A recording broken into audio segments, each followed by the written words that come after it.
Bakunzi ba Radio Maria Burundi, jugimani wacu, jugimani wanyu, nimugira amahoro ya Kristo. Akanika akanya ko kuzirikanira hamwe ijambo ry'Imana ryo kuri uyu munsi wa kane, turi mu ndwi ya 28 ryo mu gihe gisanzwe mu myaka y'igihagwe. Mu nkuru nziza, Yezu aheraheza kwereka amagorwa yabo abafarizayo n'abanditsi bakaca baja inama yo kumutega.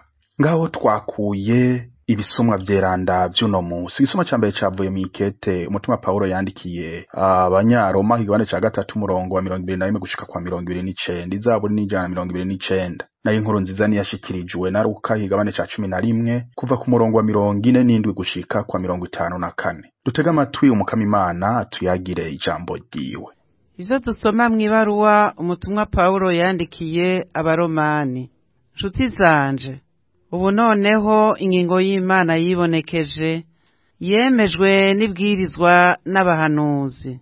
Iyo ngingo y'Imana tuyikesha ukwemera Yezu Kristu, kandi yerekeye abemera bose, ko atagutandukanya kuriho. Bose baracumuye kandi barinyaze ubuninazwa bw'Imana. Abo bemera bagizwe beranda ku buntu bwayo kubera urukiza rwabonetse muri Kristu Yezu. Niwe Imana yatanze kw'injungu, asesa amaraso yiwe, akiza atyo abemera. Nuko Imana yerekanye ubuninazwa bwayo mu kwirengagiza ibicumuro vyakozwe kera mu gihe yarorerana ubwiyumanganye. Nuko Imana yerekana ubuninazwa bwayo muri iki gihe turimwo, ngo ibe intungane kandi itunganye uwihaye Yezu mu kwemera. None se imvo y'ukwihayagiza iri hehe? Noneho yarakuweho. Yakuwe se n'irihe bwirizwa? Mbese ni iry'ibikorwa? Haba namba. Ibwirizwa ry'ukwemera niryo ryayikuye. Nico gituma twiyumvira yuko umuntu adakizwa n'ibikorwa vy'ibwirizwa, akizwa ariho n'ukwemera. Canke se Imana ni y'abayahudi bonyene? Canke se si y'abapagani nabo nyene? Egome, Imana ni y'abapagani nabo nyene. Iryo ni ijambo ry'umukama.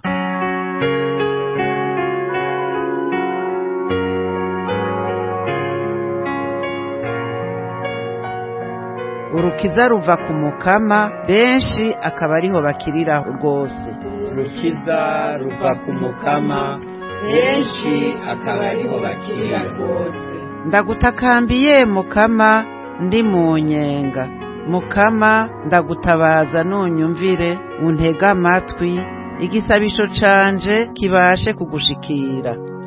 Urukiza ruva ku mukama, benshi akaba ariho bakirira rwose.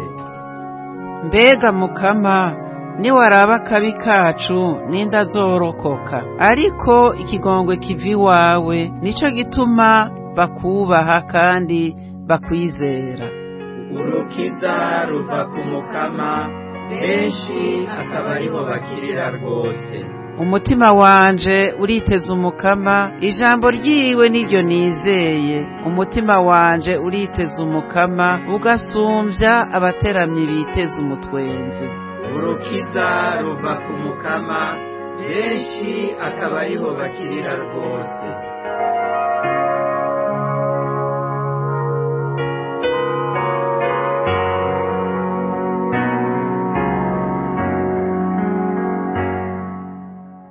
Ivyo dusoma mu nkuru nziza ya Yezu Kristo nk'uko yashikirijwe na Luka. Muri rya minsi Yezu yabariye abafarizayo n'abigisha ati, muragowe kuko mwubakira imva z'abahanuzi kandi ari ba sokuru babishe. Uko niko mwiyagiriza kandi mwemera ivyo ba sokuru bakoze.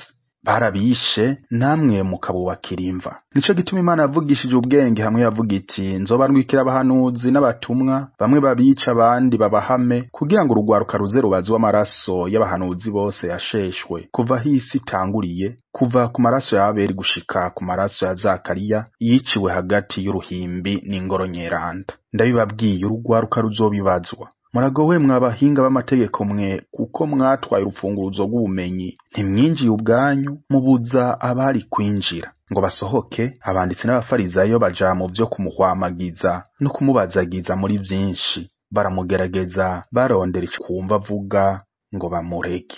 Dushemeze ijambo ry'Imana.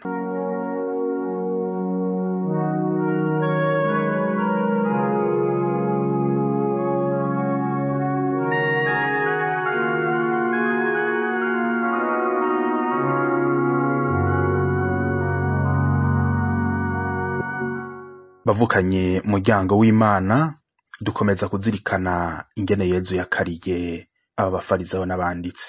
Twibukanye ko Yezu yari yatumiwe n'umwe mu bafarizayo ngo afunguriwe, araheza aratangazwa nuko afunguye atabanje kwicyorora gukaraba ivyo bari basanzwe bagira nk'imigirwa y'abasokuru. Emwe ayisomborotse ayibone wa wundi ngo worukarisha gwomumwa canke ngo igikoba cikwegera amakara. Umukurambere niwe yayamaze mw'ubwo buryo. Yezu ntiyapfishije ubusa ako kanya kizanye, yaciye afatiraho ashira habona ububi bw'abafarizayo n'abanditsi, cane cane ubwiyorobetsi bwabo, kugira bahamagarire guhinduka, ariko kandi agabishe n'abamwumviriza. Nk'uko tubizi, abafarizayo wari umugwi ukomeye mu vy'idini na politike y'igihugu, mbere bakiyita bacaguwe, les séparés, les mis à part. Baritaho cane ivy'idini, bakihambira kwiranguka ry'itegeko ry'umukama, ataco basimvye, gushika naho bari bageze kugenda bambaye amabwirizwa ku mpuzu yabo, mbere kumwe n'abanditsi bakongereza n'amategeko, ivyaheza bikaruhisha abantu.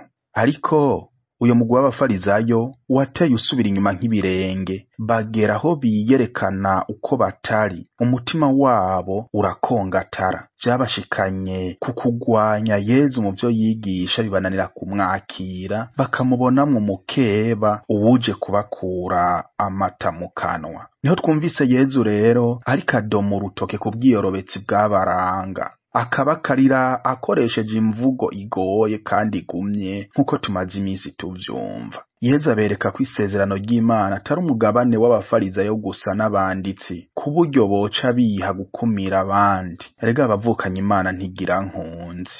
Uhoraho niwe yavuze ngo igwisha imvura mu biharage no mu rumogi. Mu bisanzwe ni vyiza kugerageza kumenya ivy'Imana, mbere ukanabishiramo umwete. Sinabibi kuja mu migwi yiyita ko ari y'ababona kure muri ibi na biriya, bamwe barondera kazoza keza, barondera kugera kure hashoboka.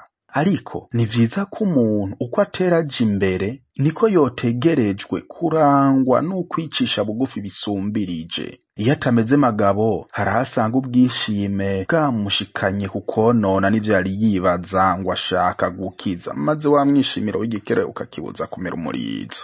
Ubwiyorobetsi ni inyifato yo mu mutima, aho umuntu yishira akagozi mw'izosi, akerekana inyifato n'ivyiyumviro atemera muri we, canke adasanzwe afise, canke akiyemeza kubesha kandi yabigambiriye, mbere n'akagagazo karimwo, kugira ngo yikundwe akaze muri aba na bariya. Abiyorobetsi nabo bantu usanga ingendo yabo idahuye n'ibiri mu mutima wabo, ni babatwenga kariyo, babampa amenyo, babera hino, babarayandema. Birengeye rero kutaba imvuga kuri, ahubwo no gutakaranga, no kuba ikiburirane, ukaba nk'uruvoruvo. Nimba umubeshi ahakana ibintu biboneka, umwiyorobetsi we ahakana akari mu mutima wiwe, gutyo akaba ariko ariyihakana wenyene. No kwiyerekana rero uko umuntu atari.